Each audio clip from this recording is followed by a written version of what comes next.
Bonjour chers parents du 21e siècle et merci de prendre part à cette édition du 9 février 2021. Eh bien aujourd'hui, je vais tenter de répondre à la question suivante. Avec un enfant rebelle, est-ce qu'on doit utiliser la manière forte ou la manière douce? Eh bien, ce qu'il faut comprendre, je vais amener quelques points de repère pour bien constituer une réponse qui se tient debout et qui va vous amener une pleine satisfaction. Eh bien, dans un premier temps, les enfants ont besoin de savoir que c'est papa et maman qui ont le dernier mot. Donc, qui ont besoin de se sentir en sécurité que papa et maman mènent la barque. Maintenant, ça ne veut pas dire d'être intransigeant, ça ne veut pas dire de jouer au chef, ça veut tout simplement dire de démontrer que vous savez où est-ce que vous vous en allez et vous recherchez leur bien. Ils ont besoin d'être sécurisés, oui. Alors, les enfants veulent du pouvoir. Ils vont chercher du pouvoir. Hein? Par exemple, vous leur dites, ce soir, tu te couches à 9h30, 21h30. Ils vont dire, oh non, je veux me coucher à 22h. Ils vont chercher du pouvoir. Pourquoi? Parce qu'ils veulent développer une certaine autonomie. Ils sont en train de prendre conscience qu'ils peuvent prendre des décisions et ça leur fait plaisir de pouvoir le faire. Mais ça nuit à leur bien-être. Vous êtes là, vous savez mieux qu'eux qu'est-ce qui est bon parce que vous avez une longueur d'avance sur eux.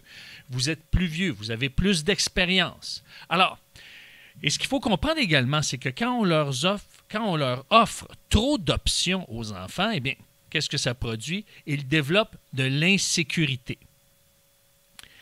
Le point de repère, c'est la coopération. Les enfants sont dotés intérieurement. Ils ont en eux un petit radar qui les amène à vouloir collaborer, coopérer.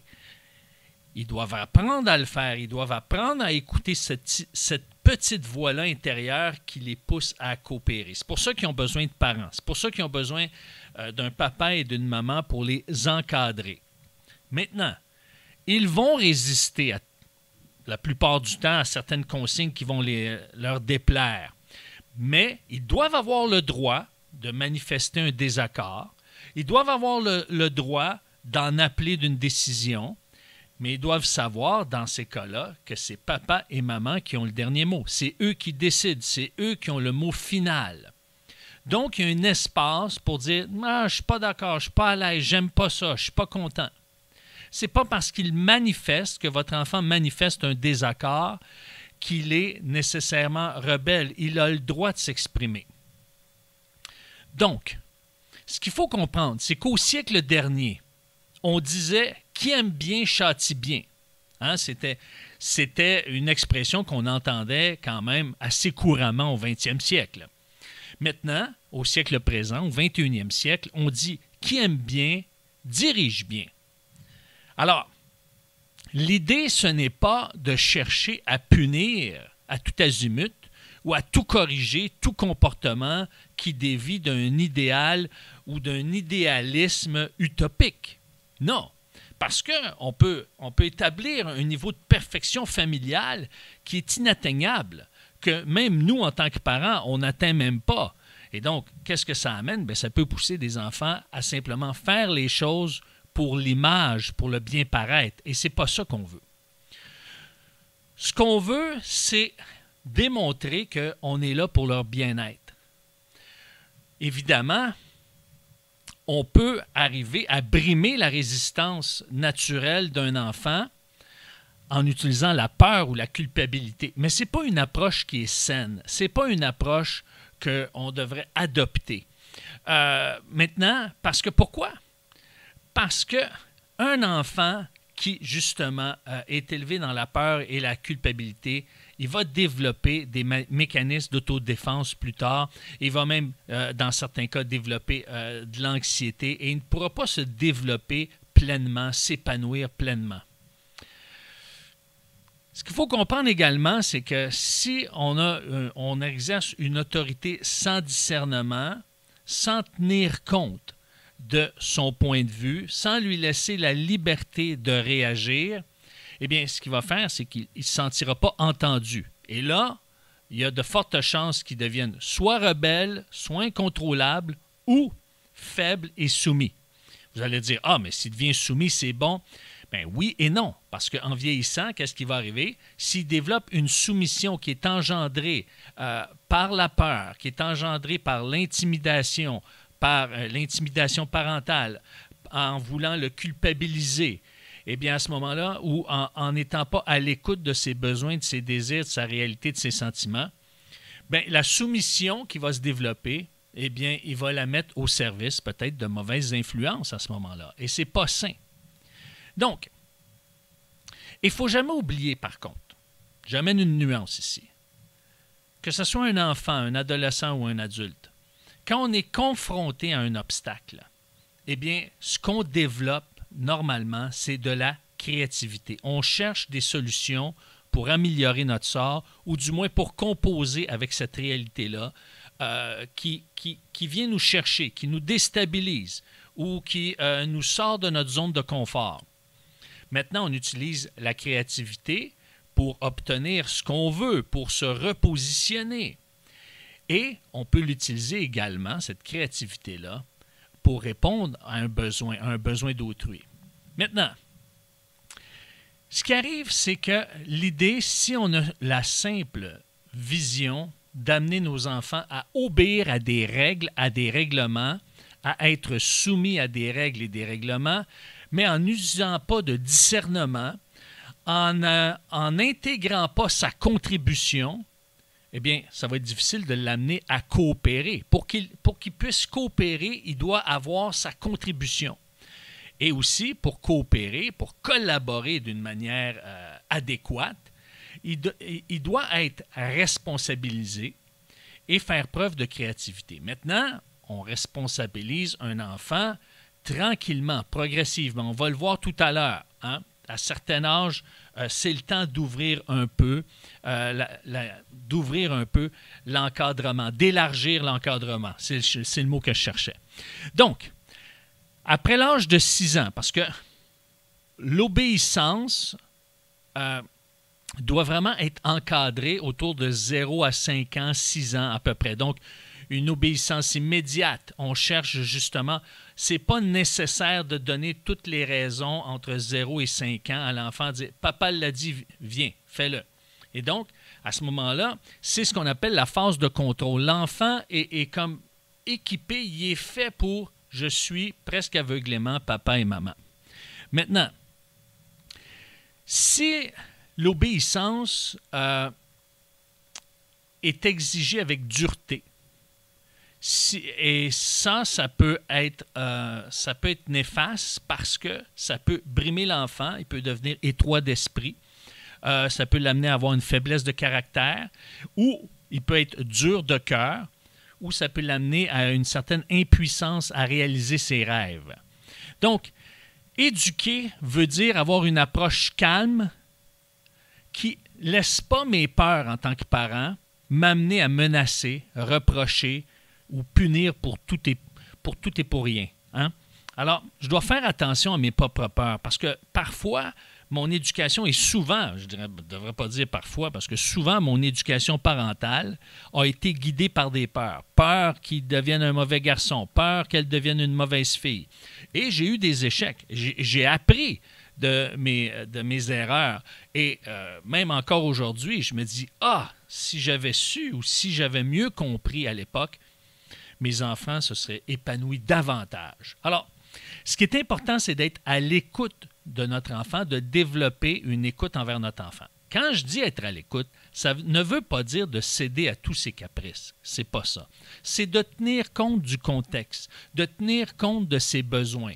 Alors, un parent permissif qui ne fait que tenir compte de ses besoins et de tout ce qu'il veut, tout ce qu'il dit, eh bien, normalement, un parent permissif, c'est un parent qui ne supporte pas que son enfant soit malheureux. Et donc, qu'est-ce qu'il va produire? Il va produire un enfant qui est capricieux, qui va obtenir tout ce qu'il désire et il a simplement à manifester une crise et il va l'obtenir. Ce qu'il faut comprendre, à partir de 6 ou 7 ans, on doit donner le droit aux enfants d'en appeler. On prend une décision et votre enfant dit, par exemple, je peux en appeler, est-ce que tu peux revenir sur ta décision? s'il y a des nouvelles informations, par exemple, je vais inviter un ami à coucher. Non, la dernière fois, ça t'a amené à te coucher trop tard. Est-ce que je peux en appeler? Alors oui, c'est quoi la nouvelle information? Qu'est-ce que tu veux ajouter? Bien, de toute façon, on a un film qu'on veut écouter qui termine, par exemple, à 8h30 et on s'engage à aller se coucher après. Ah! Là, il y a une nouvelle information, il y a de nouvelles données. Vous dites oui, et s'il ne respecte pas son engagement, là, à ce moment-là, la prochaine fois, dire, sur la base de ce que tu t'es engagé, tu ne l'as pas fait pour la prochaine fois, vous arrivez et vous lui dites, ben cette fois-ci, là, ça ne passe pas. Donc, voyez-vous, ce n'est pas une négociation, c'est que là, il amène de nouvelles informations. Parce que ce qu'il faut comprendre entre une éducation qui est, disons, gérée ou une éducation qui inclut un discernement, qui fait la part des choses, qui est équilibrée, eh bien, c'est différent d'une éducation permissive. Parce que l'éducation permissive, ça va, donc, si on permet tout, si on dit oui tout le temps, eh bien, ça réduit à court terme la résistance d'un enfant. Mais ça finit par réduire sa volonté de collaborer. Et ce qu'on veut, là, c'est que nos enfants puissent collaborer à la vie de la famille, qu'ils puissent collaborer à leur environnement, qu'ils puissent collaborer avec leurs frères et sœurs, avec leurs amis, avec les voisins, les voisines, etc. Et ce qu'il faut comprendre également, c'est que si les enfants, là, ça leur prend, disons, 18 ans dans notre société ou 19 ans en Ontario ou dans certains endroits au monde, c'est 21 ans. Ça prend, disons, entre 18 et 21 ans pour devenir adulte. Pourquoi on n'a pas des enfants qui deviennent adultes en l'espace de 6 mois? Bien parce que, justement, on a été créé pour dépendre de nos parents. On n'a pas été créé pour être autonome dès notre jeune âge. On a besoin d'encadrement. Maintenant, il y a un développement, c'est important. Les enfants ne sont pas faits pour l'autogestion, ils ont besoin d'encadrement. Et ce qu'il faut comprendre, c'est que la manière forte, la manière dure, eh bien, ça entraîne une perte de confiance, spécialement chez les filles, et un manque de coopération chez les garçons. Alors, la manière forte, oui, ça peut amener des résultats à court terme, mais ça a aussi des inconvénients. La manière douce ou la manière molle, bien, ça fait en sorte que les filles ne seront pas nécessairement bien dans leur peau, ne seront pas épanouies, n'auront pas une assurance. Ça va être des filles qui vont refouler énormément ce qu'elles pensent, ce qu'elles ressentent. Alors que la manière douce chez les garçons, ça peut les amener à soit être instables, hyperactifs ou indisciplinés. L'éducation équilibrée, qui recherche la coopération, la collaboration de chaque membre de la famille, bien, tient compte de la résistance de l'enfant. Essaye de comprendre, de décoder pourquoi il résiste. Mais le parent qui a de l'assurance dans une éducation équilibrée tient compte de la résistance, mais c'est lui qui a le dernier mot. C'est là qu'est toute la nuance. C'est pas un ou l'autre, c'est un et l'autre. C'est deux paramètres qui collaborent ensemble. Alors, si je change ma décision, je n'ai pas perdu la face et je n'ai pas perdu ma crédibilité. Au contraire, c'est que si j'ai changé ma décision parce que j'ai mieux compris le besoin de mon enfant, eh bien, j'ai gagné. J'ai évité une confrontation et il s'est senti compris. Maintenant, si on cède, si on change notre décision pour acheter la paix, pour qu'il ne soit plus résistant ou rebelle, eh bien, à ce moment-là, il va y avoir des conséquences. Au bout de la ligne, on va finir par le payer. Jusqu'à l'âge de 5 ans, oui, on décide de tout. C'est la phase de contrôle et l'enfant est capable de vivre avec, même s'il pleurniche ou il fait une crise. Entre 6, 7 et 9 ans, bien, on explique les raisons pour lesquelles on leur demande de faire les choses. Là, c'est l'heure d'aller te brosser les dents. C'est important que tu aies une bouche propre parce que les bactéries se développent le plus la nuit quand tu dors. Bon, de donner des raisons pourquoi faire les choses, OK? De donner un sens, donner une raison qui est appropriée pour leur âge, pour leur niveau de compréhension. Et on leur donne le droit d'en appeler s'il y a une nouvelle information, s'ils veulent apporter une nuance, quelque chose. Entre 9 et 14 ans, on cherche de plus en plus à comprendre leurs désirs, leurs besoins, leurs sentiments pour mieux les décoder. Parce que là, leur personnalité ressort. Ça devient de plus en plus clair qui ils sont en tant qu'enfants, que ce soit garçon ou fille. Et à partir de 14 ans, parce que là, il y a un niveau de développement qui est en train de s'opérer en eux, on commence à leur demander leur avis, on commence à discuter avec eux, tout en étant le parent. Vous avez, en tant que parent, le dernier mot, mais vous cherchez à être en connexion de plus en plus.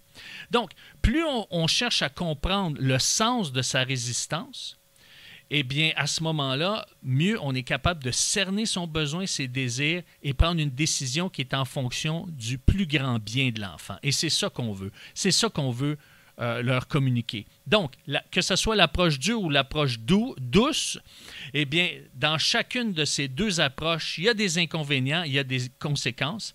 Mais si on cherche le meilleur de notre enfant, si on ne cherche pas à le brimer, si on ne cherche pas à le briser, si on ne cherche pas à le livrer à ses caprices, mais on cherche ce qu'il y a de meilleur pour lui, eh bien, inévitablement, on va développer une belle relation. Ça ne sera pas sans erreur, ça ne sera jamais parfait. Je n'ai pas été un parent parfait. J'apprends encore aujourd'hui. Et quand je vois mes petits-enfants maintenant, je me dis « Ah, si j'avais su ces choses-là à cette époque, je pense que les choses, ce serait mieux, auraient été mieux. » Mais, que voulez-vous?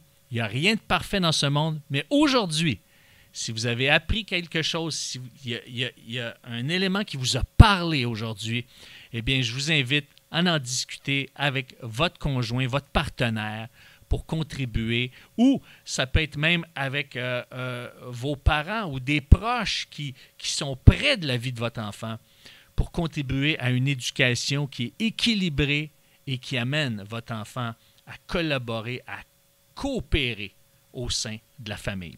Sur ce, je vous souhaite une bonne semaine et à tous ceux qui désirent que cette émission puisse continuer à être diffusée sur les ondes du 92,7 FM, eh bien, je vous invite à me contacter au 819-968-9994. Le 819-968-9994. Sur ce, bonne semaine. Au revoir.